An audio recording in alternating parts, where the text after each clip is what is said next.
Bonjour Madame Doué, vous êtes adjointe à la santé à la mairie de Château-Thierry. Vous avez décidé de mettre des revêtements acoustiques fabriqués par le relais. J'aimerais savoir votre ressenti après avoir installé ces revêtements dans votre cantine scolaire. Eh bien écoutez, je vais vous faire déjà un petit historique de l'utilisation de cette salle, parce que c'est quand même important. Donc ici nous recevons des enfants qui déjeunent tous les midis, donc avec des cris, des voix assez stridentes, et nous faisons tous les mois un repas avec les personnes, nos seniors. Et donc vous voyez cette salle, elle est très sonore, puisque nous avons un revêtement au niveau du plafond qui est métallique. Et depuis des années, les enfants déjeunaient ici dans des conditions qui étaient assez mauvaises. Il y a 2 ans, nous avons décidé d'arrêter de faire manger les enfants ici et donc de les emmener au centre social de la Rotonde, ce qui impliquait un déplacement à pied, de la perte de temps, etc. Mais on avait vraiment trop de difficultés à faire déjeuner les enfants dans le calme. Dans la charte du temps du midi, il faut que les enfants mangent calmement, goûtent à tout, qu'on explique les consignes et que les animateurs se fassent aussi respecter. Donc on avait arrêté. Et puis, lors d'une réunion à Luxa, à Fossois, au rue Chailly, on a eu une présentation de ce produit-là. Et donc, moi qui étais assez concernée par le sujet, je me suis aussitôt rapprochée du relais. Monsieur Krabal à l'époque était président de Luxa, et donc avec mon collègue Mohamed Rezouki qui est adjoint aux travaux, on a cherché à trouver une solution pour ce restaurant scolaire, et c'est à la suite de ça qu'il y a eu cette installation, ce qui a permis aux enfants de revenir ici, et pour le bien de tous. Alors effectivement maintenant on peut parler, et là on le voit, ne serait-ce qu'à 3 personnes, on peut parler sans avoir une sonorité désagréable. C'est agréable à l'œil, c'est agréable à l'oreille, et on peut maintenant enfin avoir des repas qui se déroulent dans de bonnes conditions de travail et d'échange pour les enfants. Donc pour nous c'est vraiment très positif. Je vous remercie du compliment que vous nous faites, mais nous, je vous retournerai le compliment. Vous êtes quand même une ville phare en matière de collecte textile, puisqu'on collecte plus de 9 kilos par an et par habitant à Château-Thierry.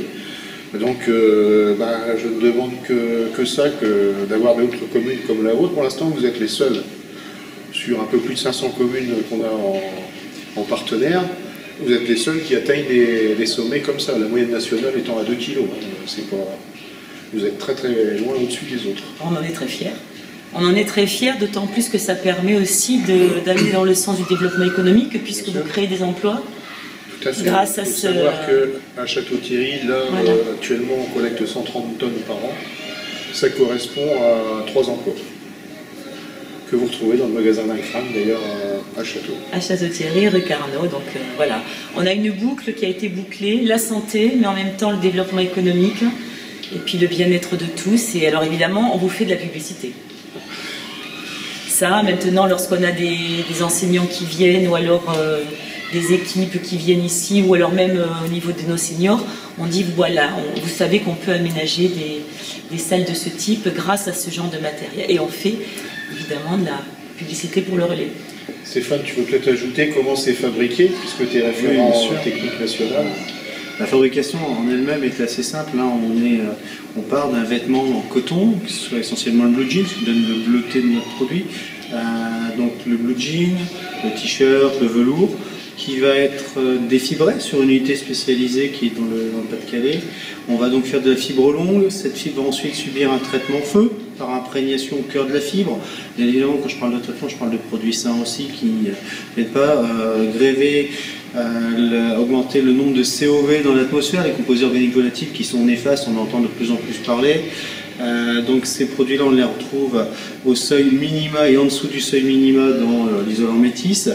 Et donc ces fibres, ensuite, on va les thermolier. C'est un grand mot, c'est-à-dire qu'on va rajouter du polyester. On va porter le mélange de la fibre de coton, le mélange de polyester, à une température qui va aller de 90 à 130 degrés en fonction de l'épaisseur et de la densité. Et on va lui donner un format, donc le polyester va fondre. On va obtenir ensuite donc, des gabarits en rouleau panneau qui ont été découpés en sortie de four. Et de là, on aura différentes applications.